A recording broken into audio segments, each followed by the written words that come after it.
그들이 이 말을 듣고 마음에 찔려 베드로와 다른 사도들에게 물어 이르되 형제들아 우리가 어찌할꼬 하거늘 베드로가 이르되 너희가 회개하여 각각 예수 그리스도의 이름으로 세례를 받고 죄 사함을 받으라. 그리하면 성령의 선물을 받으리니 이 약속은 너희와 너희 자녀와 모든 먼데 사람 곧 주 우리 하나님이 얼마든지 부르시는 자들에게 하신 것이라 하고 또 여러 말로 확증하며 권하여 이르되 너희가 이 패역한 세대의 구원을 받으라 하니 그 말을 받은 사람은 세례를 받음에 이 날에 신도의 수가 3,000이나 더하더라.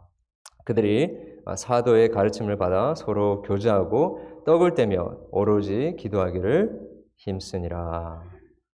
아멘. 잠시 한번 기도하겠습니다. 주님의 교회를 사랑합니다. 주님 사랑합니다. 우리 같이 함께 교회된 주의 몸된 교회를 사랑합니다. 저들과 같이 무익한 자들, 이 거룩하고 영광스러운 주님의 몸된 교회로 불러주심을 감사합니다. 하늘과 땅이 만나는 이 교회의 이 현장에 이 한 부분이 되게 하심을 감사합니다. 오늘 이 시간 성령 하나님께서 각 사람의 심령 가운데 역사하시고 우리가 당신의 말씀 안에서 통하고 아니 말씀이 우리를 관통하고 주의 교회를 새롭게 하나로 통일하시는 은혜가 있게 되기를 간절히 소원합니다. 오늘도 주님의 이름이 거룩히 여김받기 원합니다. 주의 영광을 위해서 이 무익한 종이 전하는 말씀을 사용해 주시옵소서. 예수 그리스도 이름으로 기도합니다. 네. 세인루이스 한인장로교회가 50주년이 된 거 정말 감격스러운 것 같습니다. 저는 여러분 뵌 적도 없고 여기 같이 같이 시장생활 한 적도 없지만 너무 감격적입니다. 왜냐하면 그런 생각을 해봤습니다. 이곳에 최근에 오신 분들도 그렇고 또 몇 년간 이렇게 섬기신 분들에게도 이 50주년이라는 것이 굉장히 감격스럽고 감사하고 자랑스러운 일인 것 같다고 생각이 듭니다. 그런데 특별히 이 교회가 처음 개척되었을 때부터 계셨던 분들에게는 다른 분들이 알 수 없는 그런 큰 감격과 감사가 있으실 것 같습니다. 아이를 낳고 또 키워본 사람, 그래서 그 아이가 이제 장성해서 사회에서 중요한 역할을 감당하는 것을 보면서 진정한 감격을 누리는 그 부모님의 마음처럼 이 50년 전에 이 척박한 곳에 처음 복음의 씨앗을 뿌리고 교회를 이제 시작하려고 하는데 왜 그렇죠 제가? 제가 좀 감정이 교회를 이렇게 세우면서 겪었던 수많은 아픔들과 고통들, 땀과 눈물, 헌신했던 그 시간들 속에서 부어주시는 하나님의 넘치는 은혜를 경험했던 그 해산의 고통을 경험하셨던 분들에게는 오늘 이 시간이 이번 말씀 집회가 50주년이 남다르게 감격스럽게 다가오실 것 같습니다. 여러분 하물며 처음 이 교회를 태어나게 하신 하나님의 마음은 어떻을까요? 지금 50주년을 맞이하는 여러분 그리고 이곳에 계시지는 않지만 지금 여러 초소에서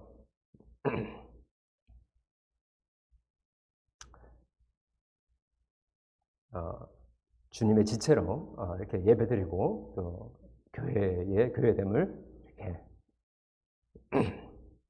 죄송합니다.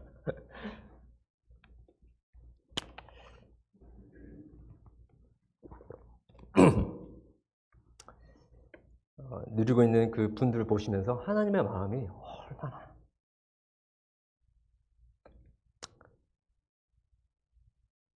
감격스러울까 생각하게 됩니다. 예수님은 그냥 해산의 고통 정도가 아니라 이 교회, 저와 여러분 보이지는 않지만 함께하는 여러분 한 분 한 분을 교회로 태어나게 하시기 위해서 해산의 고통 정도가 아니라 십자가에 피를 흘리심으로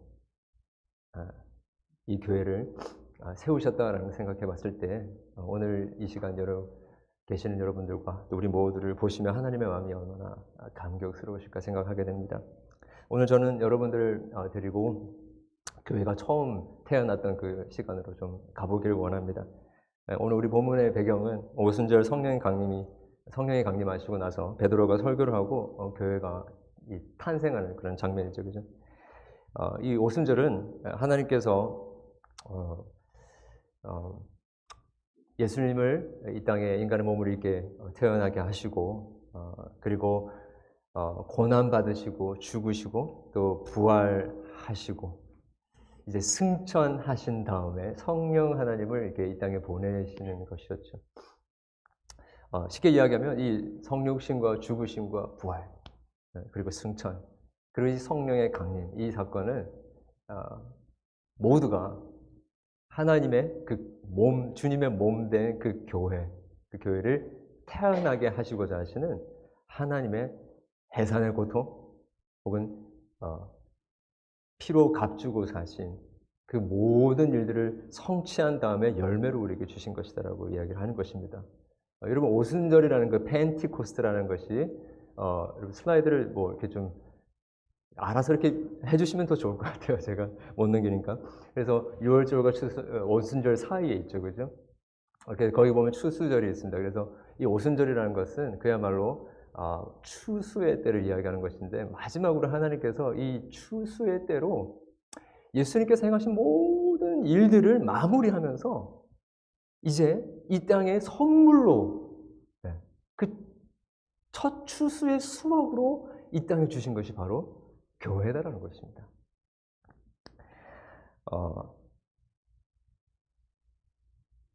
어떤 의미에서는 예수님께서 치열한 그 피비린내 나는 그런 전투, 싸움을 싸우시고 난 다음에 여러분 전쟁에서 이기면 전리품이라는 걸 주지 않습니까? 그죠? 그런 전리품을 주시듯이 이 교회를 우리에게 주셨다는 것이죠. 그래서 여러분 이 교회라는 것은 우리가 생각하는 것보다도 훨씬 더 위대한 의미를 가지고 있는 것 같습니다. 단순히 한국 사람들 만나서 교제하는 곳, 또 이렇게 일주일에 한 번 만나서 예배드리고 봉사활동하는 곳, 그런 것보다도 훨씬 더 그 큰 이상의 의미가 있다고 할 수 있죠. 이 교회는 예수님께서 모든 이루신 그 구원의 사역에 대한 대가로 선물로 그 수확으로 이 땅에 허락해 주셨습니다. 그러니까 여러분 지금 여러분 우리 함께 신앙생활하는 이 교회가 얼마나 값진지 다시 한번 생각해 보게 되는데요. 다른 말로 이렇게 이야기할 수 있을 것 같아요. 이제 예수님께서 그가 이루신 모든 그 구원의 사역을 마치시고 이제 새로운 하늘과 새 땅, 우리 이단 이름도 있지만 신천지, 이 새 하늘과 새 땅이 시작되는데 그 시작이 바로 어디라고요? 이 교회라는 것입니다. 이 교회가 바로 새롭게 시작하시는 하나님의 나라의 임시정부, 모델하우스, 전초기지와 같은 것이 바로 이 교회라는 것입니다. 여러분이 앉아있는 바로 이 교회. 이 교회를 통해서 하나님의 나라가 이제 시작되게 된 것이죠. 지금도 여전히 하나님의 나라는 완전히 임하지 않았습니다. 이 교회가 이제는 영원히 영원히 일어나게 될 그 새하늘과 새 땅의 그 임시정부와 같은 그런 모습을 보여주기 위해서 저희들에게 이 교회를 선물로 주셨다는 것입니다. 자, 그런데 이 교회가 시작하는데 어떻게 시작됩니까? 이 교회 출생의 산파 역할을 한 것이 무엇이었습니까? 오늘 본문 이렇게 맥락을 여러분 아시죠, 그죠? 베드로 성령이 임하고 나서 그 일들에 대해서 베드로가 일어나서 이들이 무엇을 의미하는지를 이야기하지 않습니까? 베드로가 설교를 했습니다.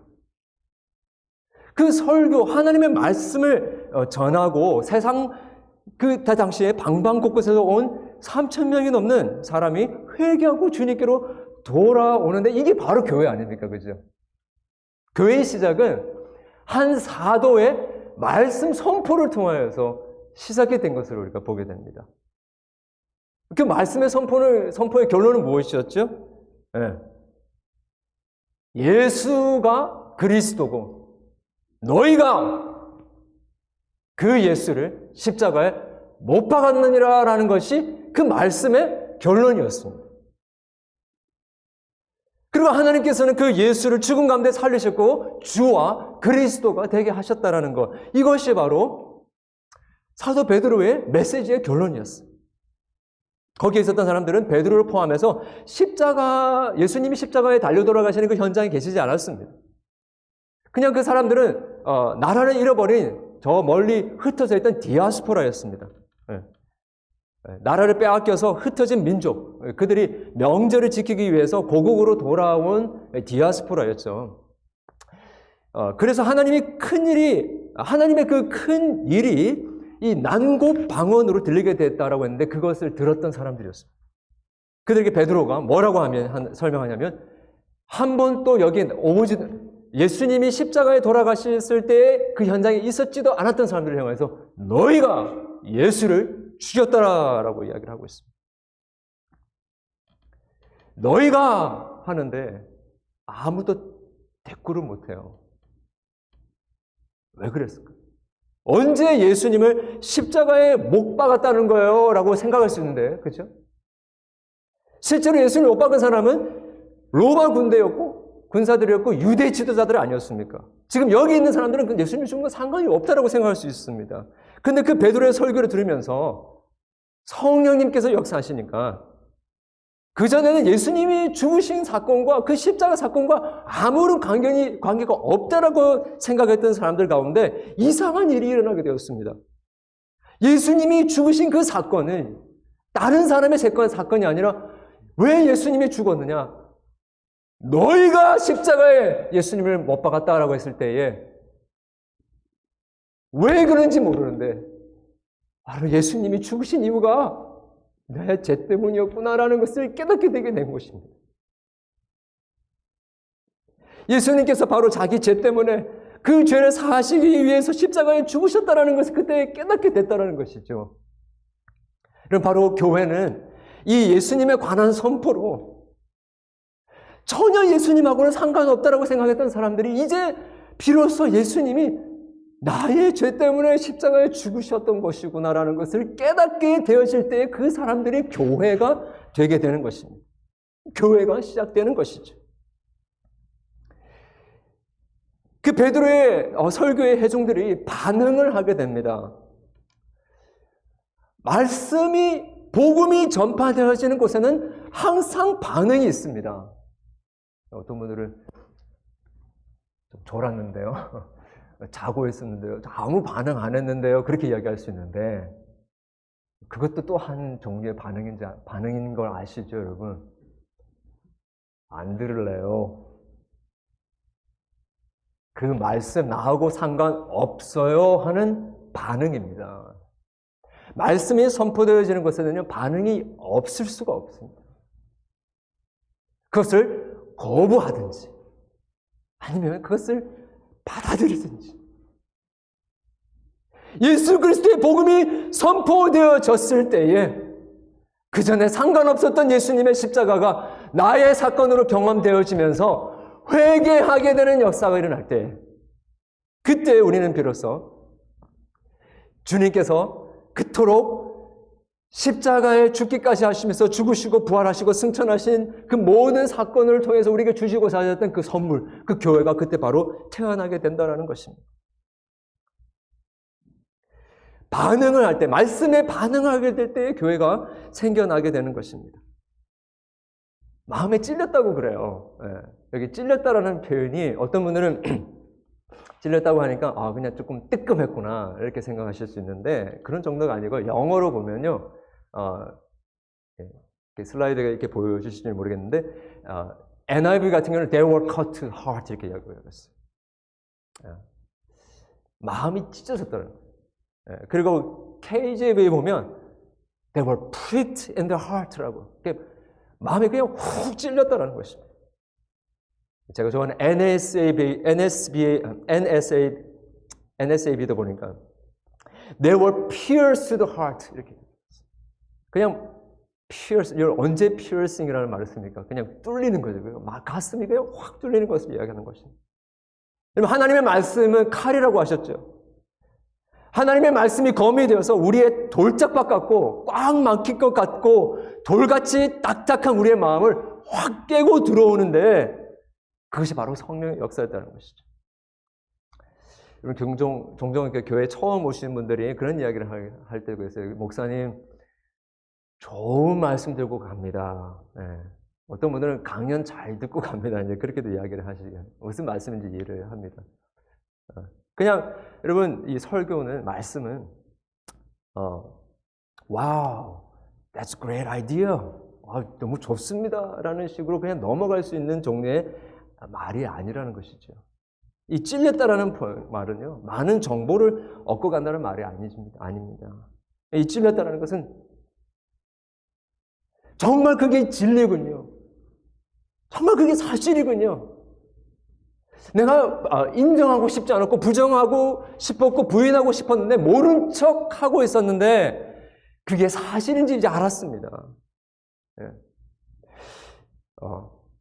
여러분, 오늘 말씀을 들을 때, 아니 오늘뿐만 아니라 여러분, 이제 저희들 떠나고 나면 우리 목사님께서 신실하게 말씀을 전해주실 텐데, 어느 사람이 강단에 서다 할지라도 그 말씀을 들으면서 혹은 같이 여러분 소그룹을 모여서 같이 말씀을 읽을 때에도 그 말씀을 들을 때에 이것이 하나의 정보로 드리는 것이 아니라 그 말씀을 들으면서 이전에 상관없었던 예수님의 십자가 우리 마음속에 확 들으면서 찔리면서 뚫어오면서 회개하게 되어지는 역사가 일어날 때에 그때에 비로소 우리는 교회가 되는 것입니다.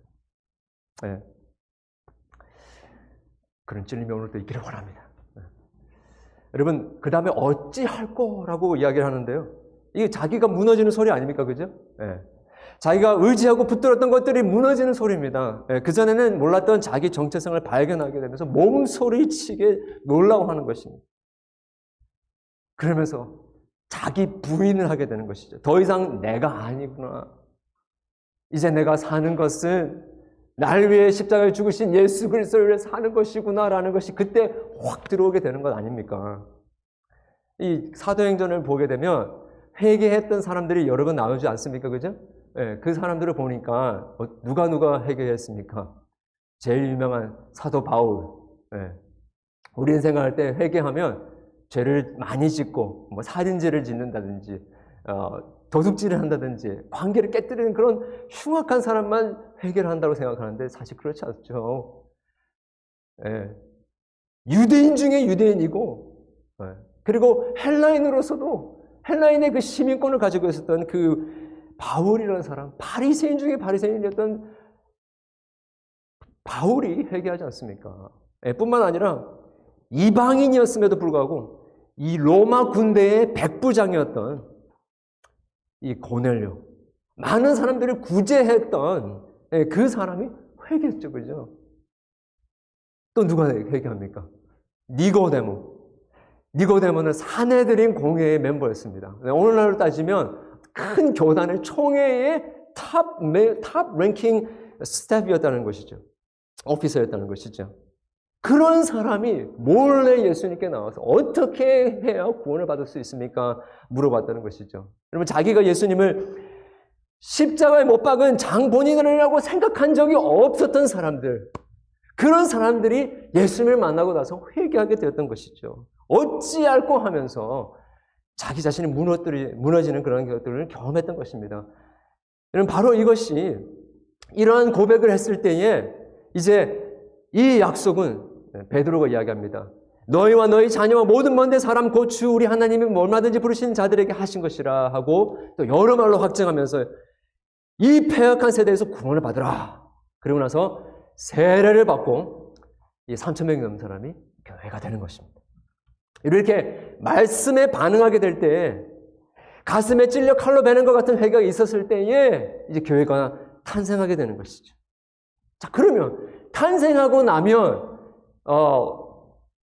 여러분 제 아들이 2명 있는데 딸이 1명이고 둘째 아이가 이렇게 점 같은 게 이렇게 그 다리에 있어요. 허벅지 같은데. 그래서 제가 다른 아이들하고 막 이렇게 놀면서 막 아이들이 섞여 있는데 그거를 딱 보는 순간에 얘가 노아구나. 이거 알게 되는 거죠. 태어날 때 버트 마크라는 게 있지 않습니까? 그죠? 저도 있는데 여러분 있으세요? 예, 그 버트 마크라는 게 있는데 이 교회가 막 태어났을 때 그 벌트마크는 무엇이었는가? 참 신기한 거는요. 예수님에 관한 말씀을 듣고 교회가 태어나니까 그 태어난 교회의 벌트마크도 말씀에 있었다는 것을 우리가 보게 됩니다. 우리 42절 말씀 다시 한번 우리 같이 보기를 원하는데 이렇게 이야기합니다. 그들이 사도의 가르침을 받아 서로 교제하고 떡을 떼며 오로지 기도하기를 힘쓰니라. 근데 지금 여기에 보면 그 한글로 이렇게 번역을 보면 그들이 사도의 가르침을 받고 나서 이 교제와 또 기도하는 데 힘을 썼다 이렇게 생각할 수 있는데 사실은 영어를 보게 되면 이게 한 덩어리예요. 그래서 they devoted themselves to the apostles' teaching and the fellowship and the breaking of the bread and the prayers 이렇게 되겠습니다. 그러니까 제일 먼저 나오는 게 뭐냐면요. 그들이 사도의 가르침에 온전히 헌신했다는 것입니다. 이 오로지 힘썼다라는 표현이 they devoted themselves to the apostles' teaching. 온 마음을 다해서 그 사도의 가르침에 힘썼다라는 것이죠. 왜 그냥 설교에 말씀에 이렇게 헌신했다라고 하면 되는데 왜 사도의 가르침에 헌신했다라고 이야기를 했을까? 처음 하나님께서 하나님 백성들에게 말씀하실 때는 모세의 오경을 통해서 말씀하셨죠. 모세를 하나님께서 직접 만나셔가지고 말씀하셨습니다. 이제 이스라엘 백성들이 가나안 땅에 입성한 다음에는 모세가 이제 새로운 선지자를 일으킬 것이다라고 이야기하죠. 그 다음부터는 선지자를 통하여서 말씀해 주셨어요. 그런데 이 선지자를 통하여서 계시하신 말씀이 400년 동안 주어지지 않는 그 중간기가 이게 지속됩니다. 침묵기라고도 이야기하는데 그 400년이 지나고 나서 이제 마침내 누가 오시죠? 예수님께서 오시는데 예수님을 통하여서 이제 다시 하나님께서 말씀하시기 시작하셨던 것이죠. 그래서 우리 히브리서 1장 한번 보여주시겠습니까? 히브리서 1장 1절 2절 말씀해 보면 다 같이 한번 읽어보겠습니다. 시작.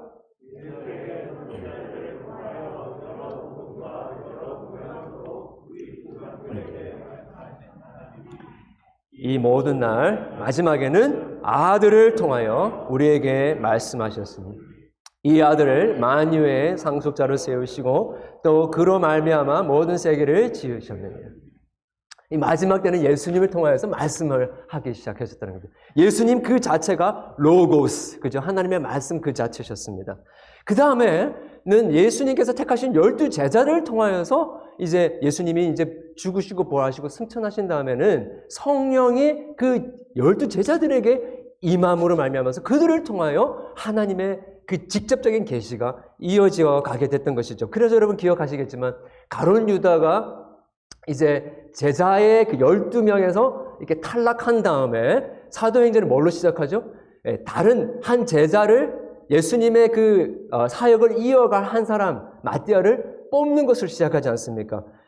그 범주 중에 하나가 예수님이 살아계셨을 때 직접 예수님을 만났던 사람, 예수님으로부터 가르침을 받았던, 예수님으로부터 그 사도적인 권위를 받았던 사람 중에 뽑게 되었었던 것이죠.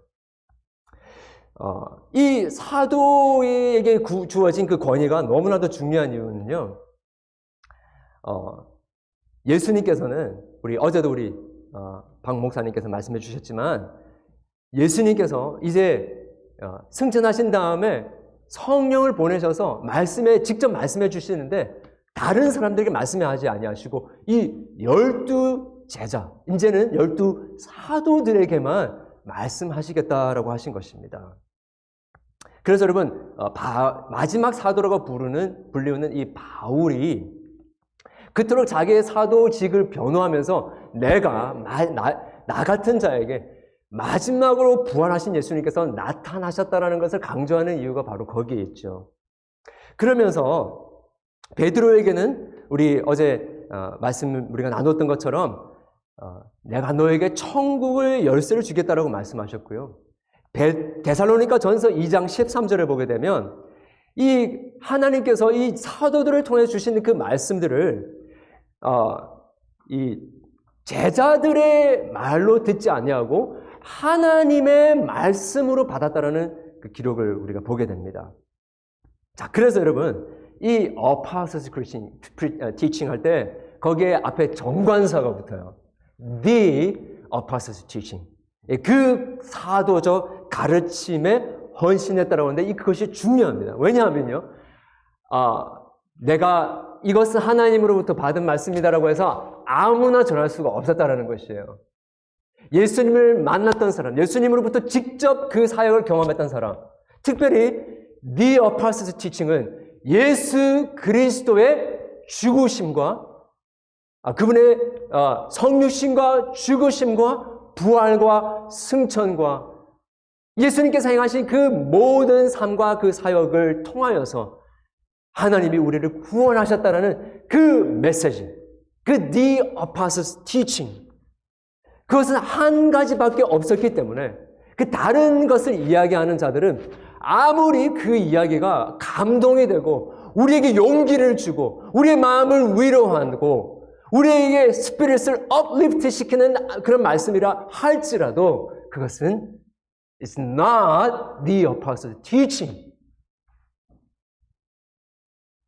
오직 예수 그리스도의 십자가와 죽은 것 외에는 내가 다른 것을 전하지 않겠다라고 했던 그 사도 바울의 고백처럼 그 말씀을 전할 때에 그 말씀을 가르칠 때에 거기에 헌신했다라고 하는 것이죠.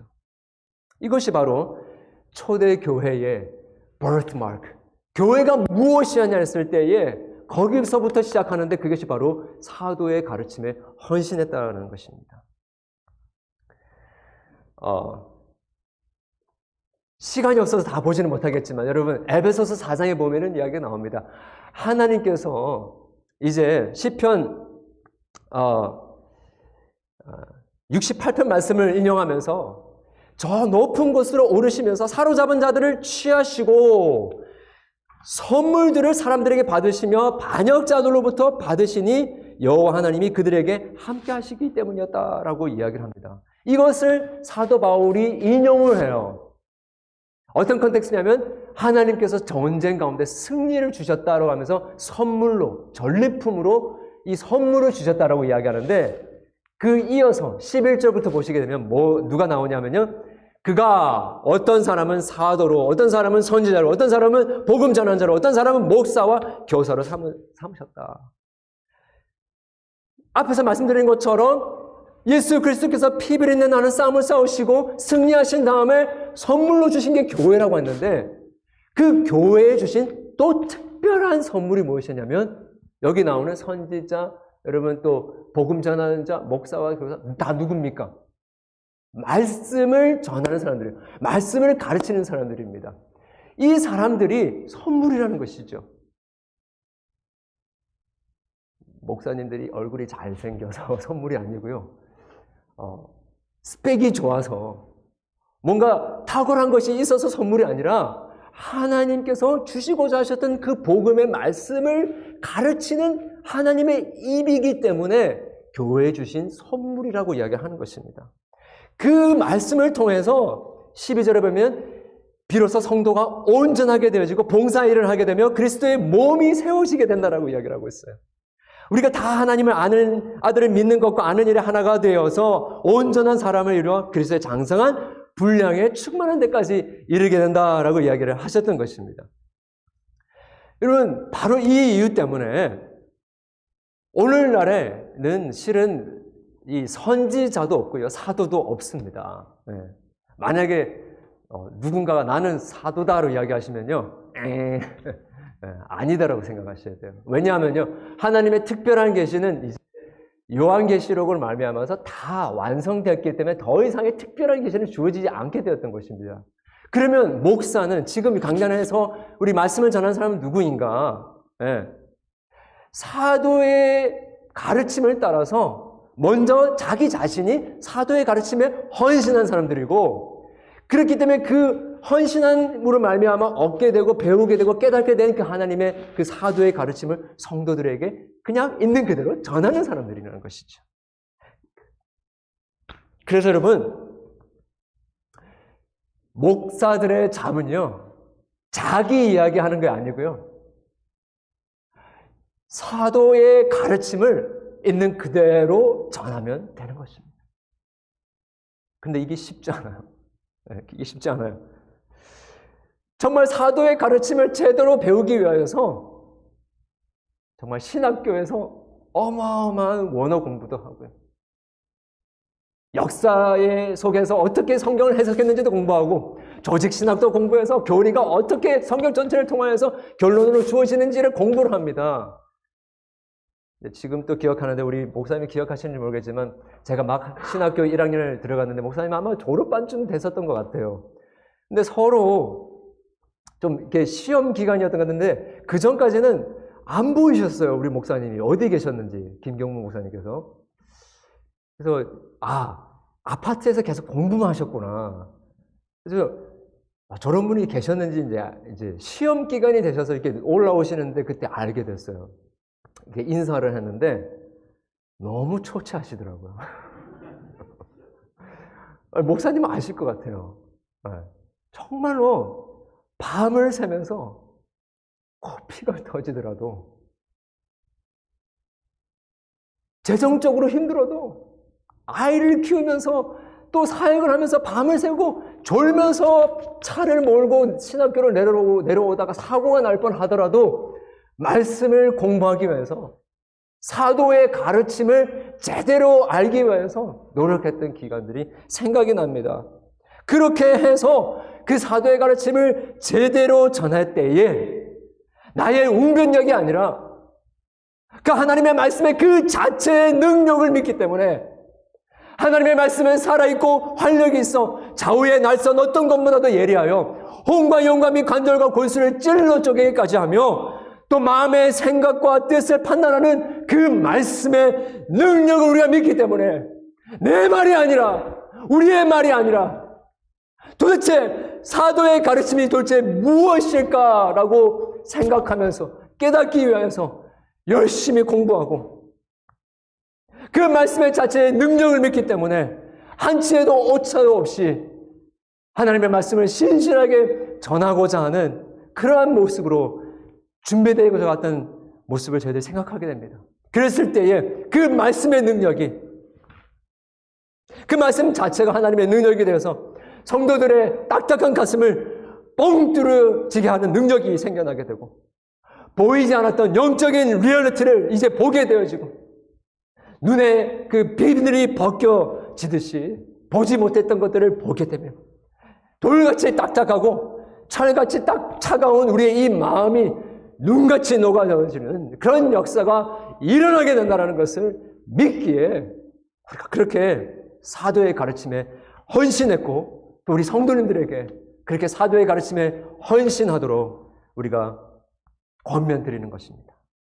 그럴 때에 이 교회가 비로소 교회되는 2000년 전에 단순히 일어났던 그 사건이 아니라 지금 오늘 이 시간에 바로 우리에게 역사하는 하나님의 말씀을 우리가 듣게 된다는 것입니다.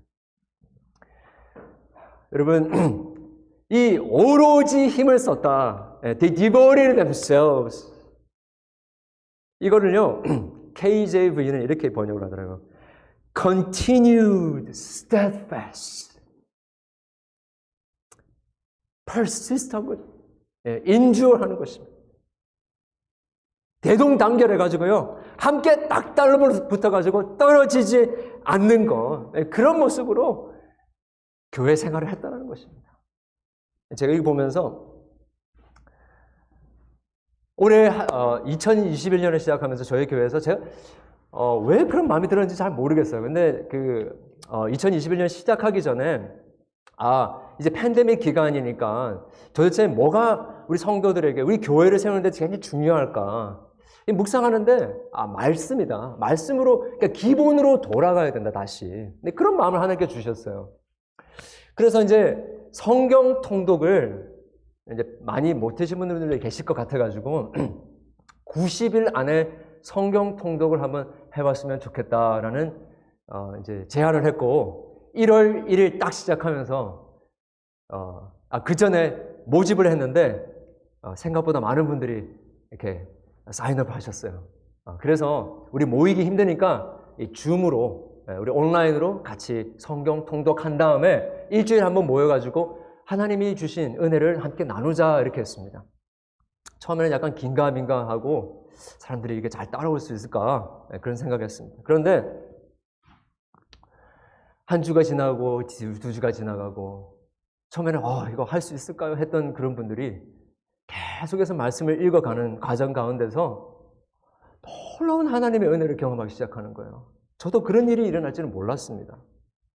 그냥 그 전에는 들려지는 말씀, 읽는 말씀, 그게 그 말씀이고 저게 저 말씀인 줄 알았는데 그 성경을 읽어가는, 통독해가는 가운데 하루에 6장씩 읽었거든요. 매일 읽었습니다. 쭉쭉 읽어나가는데 그 전에 보이지 않던 구원의 역사의 줄기가 보이기 시작하는 거예요. 제가 처음 교회에 부임하고 5년간 지금 사역했는데 처음 갔을 때도 구속사적인 설교를 했습니다. 모든 성경이 예수 그리스도께로 초점을 맞춰진다라는 설교를 했습니다. 복음 중심을 설교를 했습니다. 복음을 외쳤습니다. 그때는 성도님들께서 목사님 말씀이 왜 이렇게 어려워요? 그러셨어요.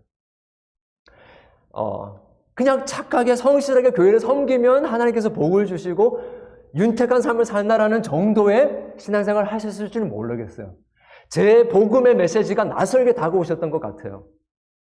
근데 이 성경 통독을 해 나가시는 가운데 성경의 핵심이 목사님께서 매주마다 전하시는 그 사도의 가르침, 그 예수 그리스도의 오심과 죽으심과 부활과 승천과 성령의 강림을 통해서 우리에게 이루시고자 하셨던 바로 구원에 관한 메시지였구나. 그것을 깨닫게 되신 거예요. 그러시면서 성경이 이런 것이었습니까? 그냥 이렇게 살아라, 저렇게 살아야 된다라는 교훈 정도로 알았었는데 왜 지금까지 제가 이 복음을 몰랐을까요? 라는 고백을 하시는 거예요. 목사님의 설교가 다시 들립니다. 이제 정말 크리스찬이 무엇을 믿고 살아야 되는지를 알게 됐습니다라는 그런 간증을 하기 시작하는 거예요. 그리고 나서 말씀 통독을 끝나고 나서 활활 타오르는 그 불을 이걸 어떻게 유지를 할까 고민을 하다가 교리를 8주에 집중해서 끝내면 어떨까. 그래서 애매모호했던 것들을 한 번에 딱 모아가지고 정리하는 시간을 가지면 어떨까 해서 8주에 속성으로 소일문답을 공부하는 시간을 가졌습니다. 그런데 성도님들께서 이 시간을 통해서 막연했던 성경의 내용들이 하나로 모아지면서 교리가 확 정리되는 것을 경험하게 됐던 것입니다. 여러분, 제가 이 말씀을 드리는 이유는요, 교회의 벌트마크는 그 사도의 가르침에 헌신하는 것입니다. 베드로전서 2장 2절에 이렇게 이야기하고 있습니다. 갓난 아기들 같이 순전하고 신령한 젖을 사모하라. 이는 그로 말미암아 너희로 구원에 이르도록 자라가게 함이라. 히브리서 5장 14절에는요. 단단한 음식은 장성한 자의 것이니 그들은 지각을 사용함으로 연단을 받아 선악을 분별하는 자들입니다. 에베소서 4장 보면요. 12절에 이렇게 얘기합니다. 이는 성도를 온전하게 하여 봉사의 일을 하게 하며 그리스도의 몸을 소유하게 한다라고 얘기했죠.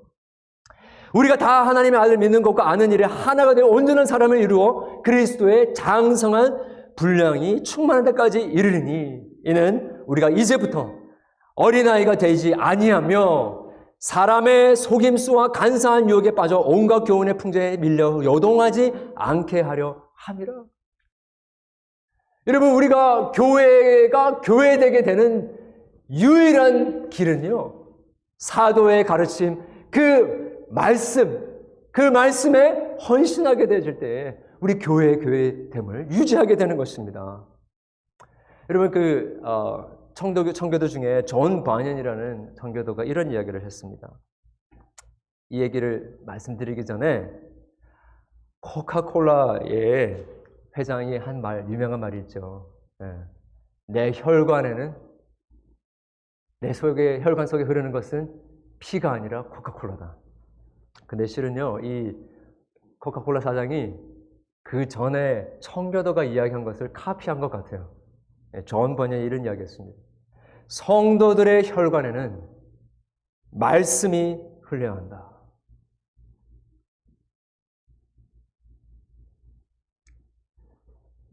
이 메시지 컨퍼런스, 여러분 옛날에는 부흥사경, 부흥회 뭐 이런 말을 썼는데 여러분 지금 우리가 하고 있는 게 사경회 아닙니까? 말씀 속으로 쑥 들어가는 거 아닙니까?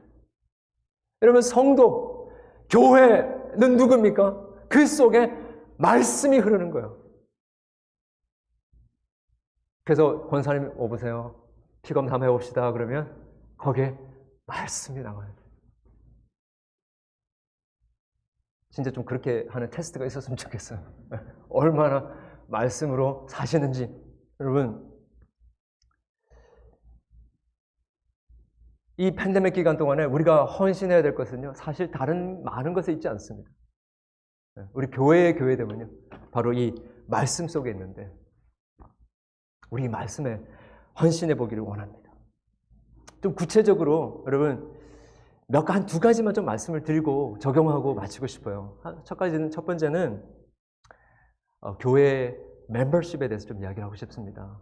왜 이 말씀을 드리냐면요, 정말 말씀에 지배받고 말씀에 통치받고 말씀이 우리의 피를 관통하는 삶을 살기 위해서는요, 그냥 혼자서 유튜브 보면서는요 그렇게 되기가 힘듭니다. 교회에 멤버십으로 등록하지 않고 그냥 뜨내기로 교회 생활을 한다면 그 말씀의 지배를 받기가 힘듭니다. 그래서 우리 이 교회에 하나님께서 허락해 주신 그 권위 속으로 하나님께서 이 교회가 처음 태어났었을 때 그때부터 지금까지 우리에게 베풀어 주신 그 사도의 가르침 속으로 우리가 그냥 미적미적 하고 있는 것이 아니라 이제 쑥 들어가겠습니다. 나를 구원하신 것도 그 복음의 말씀이었고 이제 내가 죽는 날까지, 이제 주님을 다시 만날 때까지 나로 하여금 크리스찬 되게 하는 그것은 말씀밖에 없습니다. 라는 그런 생각을 가지고 사도의 권위를 주신 이 교회에 내 자신을, 우리 가정을 헌신하겠습니다라는 그런 각오로 멤버십, 교회의 회원이 되는 것이 얼마나 축복인지 모릅니다. 그래서 여러분, 우리 목사님에게, 장로님에게 신방와 주세요. 우리가 말씀으로 살고 있는지 없는지 점검해 주세요. 제 피 검사 좀 해주세요. 그런 게 필요하다는 것이죠. 또 다른 한 가지는요, 성찬인데요. 그리고 우리 성례에 관한 것인데, 여러분 옛날부터 주님의 몸된 교회는 그냥 성찬에 참석하지 못하게 했습니다.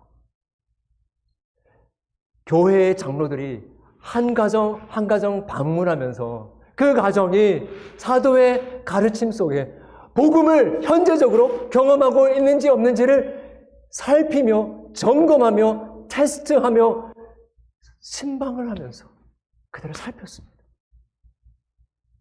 범죄함과 욕심과 하나님 앞에서 해서는 안 될 일을 한 것에 대해서 발견되어질 때에 그들을 내치는 것이 아니라 그들을 위해서 품어주면서 기도하면서 사랑하면서 이번에 성찬에는 참여하지 않으시는 게 좋지 않겠습니까? 권면을 했어요. 성찬은 예수 그리스도의 몸과 피를 경험하는 거 아닙니까? 그 성찬에 참여할 때에 목사님, 장로님 한번 신방 와주세요. 저희가 말씀으로 살고 있는지 복음의 능력을 경험하고 있는지 확인해 주세요. 목사님께서 먼저 하기는 좀 힘들 수도 있으니까 여러분들이 먼저 말씀해 주시면 우리가 정말 말씀에 지배받는, 말씀이 우리의 삶을 형성하는, 그냥 한 귀로 듣고 한 귀로 흘러버리는, 그냥 말씀이 그냥 쑥쑥쑥쑥 지나가는 그런 삶이 아니라 함께 모여서 말씀도 통독하고 말씀 전체에 나타나는 교리도 공부하고 그 말씀에 온전히 헌신하면서 우리를 새롭게 하시는 그런 은혜가 있기를 원합니다. 제가 마지막으로 간증 하나 드리고 마치려고 하는데요. 최근에 교회를 5년간 사역을 하고 다른 사역을 감당하기 위해서 사임을 하게 되었습니다. 잠시 좀 돌아보면서 또 다른 종류의 사역을 하면서 또 학위도 공부를 하고 그렇게 시간을 가지려고 했는데 이 사임을 하기로 딱 결정을 하는 순간에 즉각적으로 저에게 든 마음이 있었어요. 처음에는 뭔가 말로 표현하지 못하는 그냥 큰 허전함이었어요. 계속 묵상해 나가는 가운데 그런 생각이 들었어요. 내가 너무 교회를 사랑했구나. 그것을 내려놓기 전에는 몰랐는데 내려놓으려고 하니까 내가 정말 교회를 사랑했구나라는 생각을 했습니다. 아니, 교회가 곧 나였구나라는 것을 알게 됐어요. 나의 전부였구나. 목회라는 게 그냥 일인 줄 알았는데 이게 일이 아니라 나의 사명이었구나. 아니, 저는 그냥 공부가 끝나는 대로 다시 목회를 할 겁니다. 그런데 잠시 떠나는데 떠나기 전에는 느끼지 못했던 말로 표현할 수 없는 이 아리는 마음이 생기는 거예요. 내가 정말 교회를 정말 사랑했구나. 교회가 이토록 나에게 소중하였구나.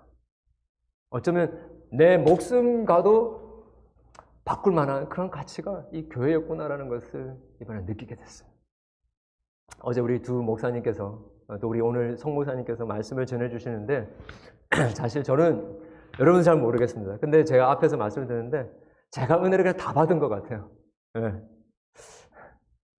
정말 강사로 왔다가 그냥 은혜를 받으러 왔던 것 같아요. 네. 예수 그리스도의 희생과 자기의 내어주심 그리고 동력의 헌신으로 세워지는 게 바로 교회다라고 이야기를 하시는데 정말 제 마음이 너무 아렸어요. 정말 제가 교회를 사랑했구나. 정말 눈물이 나서 그냥 혼이 났습니다. 두 분이 말씀해 주시는데 정말 저를 좀 괴롭히는 것 같았어요. 네.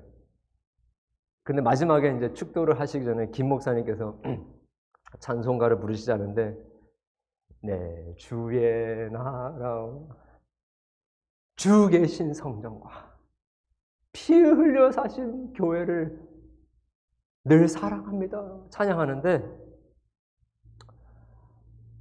너무 힘들어가지고 그냥 케어가 될 정도였어요. 여러분, 제 마음이 그런데 하나님의 마음이 이 교회를 보시면서 얼마나 소중하게 여기시겠습니까? 네, 여러분, 목회도 힘들고요. 교회 생활도 힘듭니다. 힘든 거 있으시죠, 여러분? 그런데 이것만큼 가치 있는 힘듦이 있을까요? 하나님의 말씀으로 예수 그리스도의 복음으로 정말 변화되지 않는 사람이 변화되는 것, 그거 경험하는 것, 그래서 같이 함께 그리스도의 한 몸의 지체가 되는 것, 날마다 모여서 그 사도의 가르침에 오로지 힘쓰는 것, 여러분 이것만큼 가치 있는 힘듦이 있을까요? 여러분 이 땅에 우리 이민 생활하면서 이 팬데믹도 겪으면서 우리가 어디에 헌신을 해야 될까? 어디에 우리의 인생을 드릴까? 여러분 고민해야 되지 않습니까? 조금 더 편하고 조금 더 나은 환경을 찾아가는 게 우리의 삶의 목표가 되어야 되겠습니까? 그렇지 않죠. 힘들더라도 함께 나와서 얼굴 마주 대하면서 오늘 말씀에 전해주신 것처럼 같이 교제하고 그 말씀으로 서로 주고받고 화답하는, 그래서 그 복음 안에서 새롭게 날마다 태어나는